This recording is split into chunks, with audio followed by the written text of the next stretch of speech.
terdapat program-program yang memperjuangkan dan sebagai janji-janji kandidat, gitu.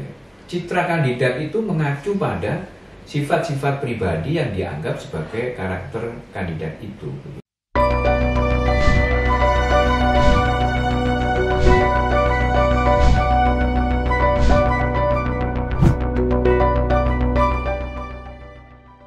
Assalamualaikum warahmatullahi wabarakatuh.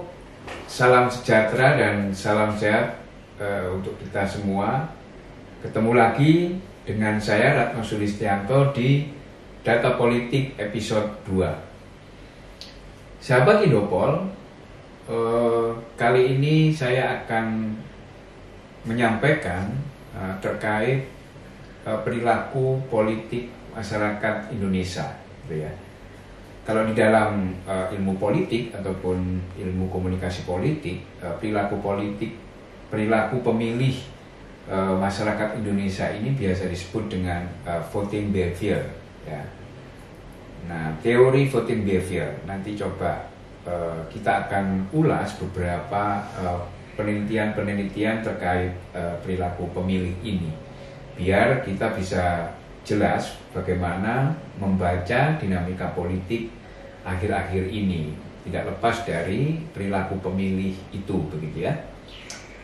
Sahabat Indopol, tahun ini 2022 ini adalah tahun politik. Dimulainya tahun politik menuju ke 2024. Kita bisa tahu bahwa beberapa bulan lalu itu muncul sebuah isu penundaan pemilu ataupun 3 periode yang dimotori oleh beberapa ketua partai politik dan beberapa salah satu menteri misalkan, begitu, dia menyampaikan bahwa masyarakat Indonesia 80% begitu katanya, begitu dari big data yang dia peroleh, itu menginginkan Jokowi melanjutkan selama 3 periode jabatan presiden, begitu ya.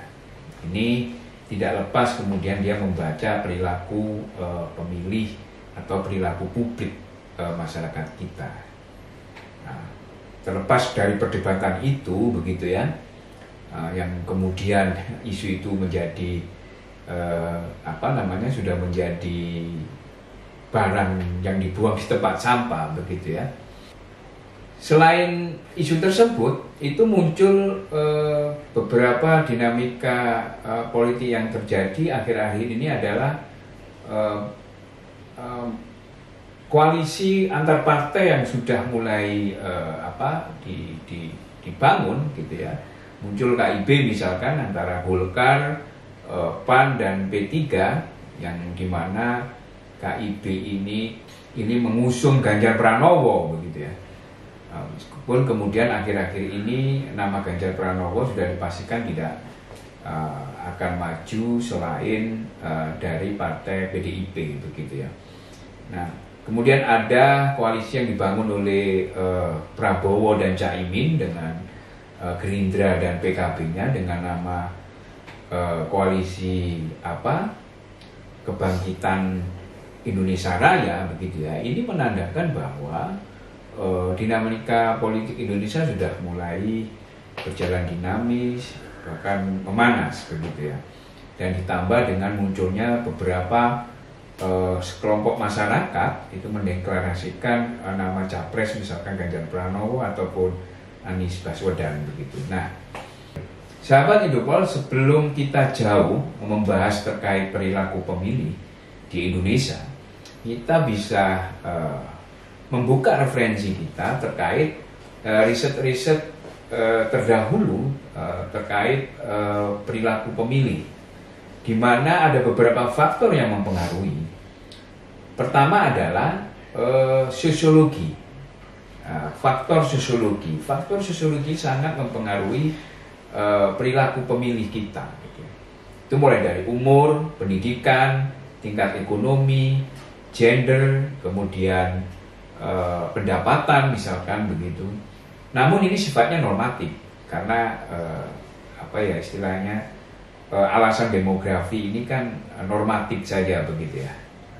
Nah kemudian Newman dari DePaul University menambahkan faktor yang mempengaruhi perilaku pemilih ini adalah perasaan emosional terhadap partai yang merupakan dimensi emosional yang kemudian ditunjukkan oleh kandidat dan partainya dengan menggunakan penawaran-penawaran politik.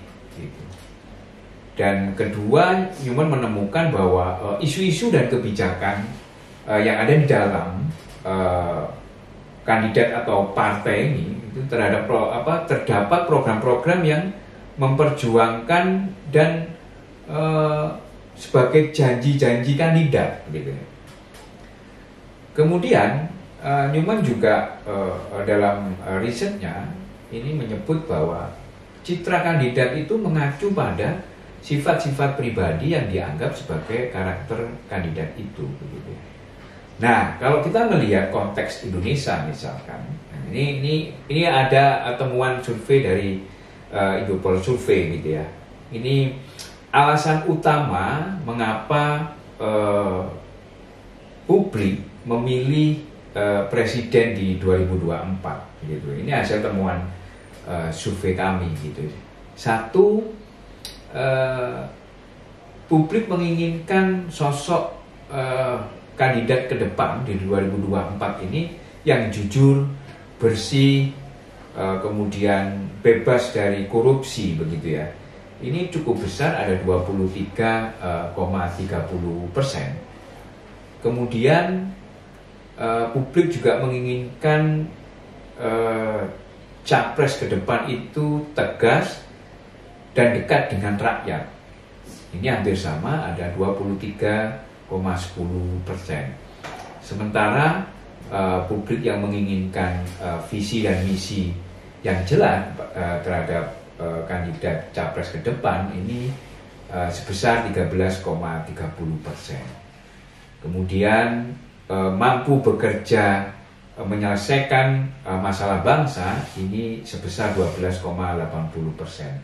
Sementara yang berpengalaman menjadi pemimpin, kemudian muda, pintar dan gagah ini hanya diapresiasi di bawah 10%.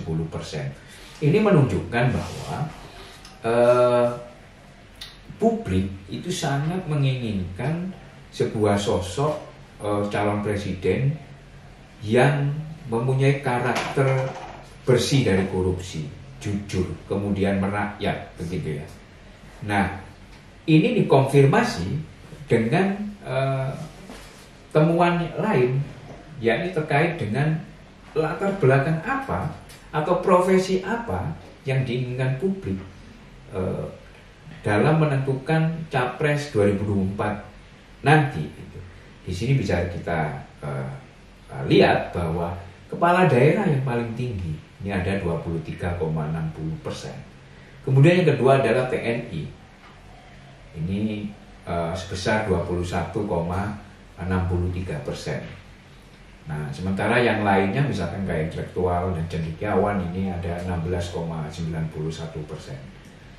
Yang paling ironis adalah ketua partai ini hanya sebesar 4,15%. Jadi ada semacam ketidakpercayaan publik gitu ya terhadap partai politik. Meskipun di sini juga tokoh agama dan ulama ini sebesar 7,80%, percaya terhadap pengusaha ini hanya sebesar 5,45%. Nah, dari data ini, dari data yang saya sampaikan tadi, tidak salah jika kemudian ada beberapa lembaga survei ataupun kejadian akhir-akhir ini begitu ya, bahwa menunjukkan Ganjar, Prabowo dan Anies itu sosok figur yang berada di puncak teratas begitu ya, popularitas bahkan elektabilitas begitu, sehingga ini mengkonfirmasi bahwa perilaku publik dalam menentukan calon presiden di 2024 itu satu adalah kepala daerah, kemudian ada berkarakter jujur, bersih dari korupsi, tegas dan merakyat. Di sini ada Ganjar, ada Prabowo, dan ada Anies. Kemudian faktor yang ketiga yakni faktor rasionalitas. Apa itu faktor rasionalitas? Yakni apa yang didapat jika publik, atau kalau saya begitu ya, jika saya memilih partai atau kandidat yang akan maju di pemilu nanti begitu, ataupun kepala daerah nanti ketika dilakukan pilkada misalkan, ditambah dengan pengalaman kawan-kawan yang mengikuti pemilu di 2019 kemarin gitu ya, di level pusat, provinsi, bahkan kota kabupaten, itu hampir semua mengeluh bahwa biaya politik itu mahal begitu. Di akhir-akhir pencoblosan mereka akan memilih caleg itu ketika diberi uang gitu. Mari kita lihat data terkait politik uang ini. Di sini menunjukkan jadi menerima pemberian tapi memilih calon pemimpin lain yang disukai. Ini ada 27,80%. Jadi sikap publik menerima pemberian uang tetapi memilih calon pemimpin yang lain. Jadi bahwa sebenarnya dia sudah punya calon pemimpin, tapi ketika diberi uang dia terima. Itu sebesar 27,80%. Kemudian perilaku yang kedua adalah menerima pemberian dan memilih calon pemimpin yang memberi. Ini ada 20,70%. Ini masih wajar ya, caleg memberi kemudian dipilih oleh konstituen itu misalkan begitu. Nah sementara yang money politik ya, yang mengapresiasi atau merespon terkait politik uang ini ada 2,10% itu menerima pemberian tapi memilih calon lain yang memberi lebih dahulu. Itu sebesar 2,10%. Dan lainnya misalkan menerima pemberian tapi tidak memilih.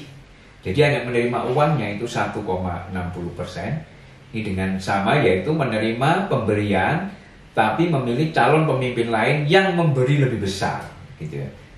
Nah ini kalau di total ini sebesar 53,8%. Nah, sementara yang menolak money politik itu sebesar misalkan sikapnya adalah tidak menerima pemberian, hanya memilih calon yang disukai, itu sebesar 16,40%. Kemudian tidak menerima pemberian atau anti politik uang itu sebesar 13,30%. Dan yang lainnya adalah tidak menerima pemberian dan tidak memilih calon yang memberi, sebesar 1,40%. Sehingga kalau di total itu yang menolak money politik itu ada sebesar 31,5%. Kemudian dari ketiga faktor inilah itu akan membentuk sebuah persepsi dalam benak pikiran masyarakat. Sementara persepsi ini juga dibentuk dari pesan ataupun informasi yang diperoleh oleh faktor luar dirinya gitu ya, dari pengalamannya gitu. Mari kita lihat data. Data ini menunjukkan bahwa tokoh yang dimintai pendapat masyarakat saat pemilu dilaksanakan ini adalah kepala desa, lurah, kemudian ketua RT. Itu ada sebesar 62,90%. Sementara yang kedua adalah kepala rumah tangga, yaitu bapak atau suami, ini sebesar 37,50%. Sementara tokoh masyarakat setempat ini dipilih oleh publik sebesar 29,55%, dan pendeta, ustadz, ulama ini dipilih oleh publik sebesar 28,18%. Sementara pengurus partai politik di daerah, kepala suku, dan mahasiswa ini hanya dipilih oleh publik hanya sebesar di bawah 4%, gitu ya. Pengurus partai politik di daerah ini hanya sebesar 2,50%, kepala suku hanya 2,95%. Ini menurut saya masyarakat sudah mulai berubah perilakunya, begitu ya. Perilaku pemilihnya sudah mulai bergeser, begitu ya.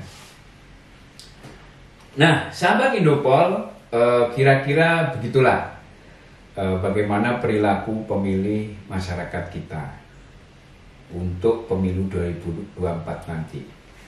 Memang tidak terlalu banyak yang bisa saya sampaikan di sini, tapi nanti di episode yang berikutnya kita akan coba lebih mengupas bagaimana perilaku politik pemilih Indonesia ini dalam menyikapi beberapa dinamika politik Indonesia, begitu ya, akhir-akhir ini.